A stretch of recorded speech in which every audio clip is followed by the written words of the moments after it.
Johnny Hallyday. David Hallyday s'en sort comme il peut après une question, très périlleuse de Yann Barthès. David Hallyday était invité dans l'émission Quotidien sur TMC, le jeudi 20 février 2025. Au cours de son passage, il a été interrogé par Yann Barthès sur le choix d'une chanson dans sa tournée. David Hallyday ne cesse de rendre hommage à son père. En juin 2024, le chanteur a sorti l'album Requiem pour un fou sur lequel il a repris plusieurs de ses anciens titres ainsi que des chansons de Johnny Hallyday. Il s'est ensuite lancé dans une tournée, baptisée du même nom. Requiem pour un fou est une référence à une chanson du taulier, sortie en février 1976. Écrite par Gilles Thibault et composée par Gérard Layani, elle raconte l'histoire d'un féminicide. Et si le tube rencontre toujours un grand succès auprès des fans du rocker, il n'est pas toujours vu d'un bon œil par les collectifs féministes. David Hallyday s'explique sur Requiem pour un fou.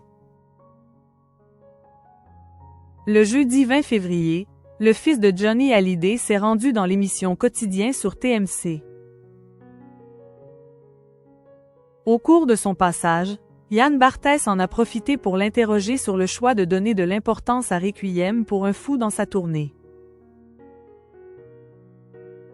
Vous comprenez que certaines personnes trouvent ça étrange en 2025? Lui a-t-il demandé. Visiblement touché par le sujet, David Hallyday a alors révélé que cette chanson permet justement de parler des féminicides. Il a expliqué. Je trouve que c'est bien de parler de choses difficiles et de choses très dures comme ça parce que c'est mieux que le mutisme en fait. Il faut en parler, il faut mettre le doigt sur les choses graves et sur les choses qu'il faut changer. Le chanteur a hésité à intégrer le titre dans sa tournée. Si la question de Yann Barthès a quelque peu déstabilisé David Hallyday, celui-ci s'est en bien sorti. Il a cependant admis que personne n'avait osé poser la même question à son père. Finalement, le fils de Sylvie Vartan a révélé avoir longuement pensé à intégrer ou non Requiem pour un fou dans son album et sa tournée. J'ai fait quelques sondages et j'ai vu que c'est une des chansons préférées de son public à lui. En France, ça fait partie des disques que les gens adorent, a-t-il confié.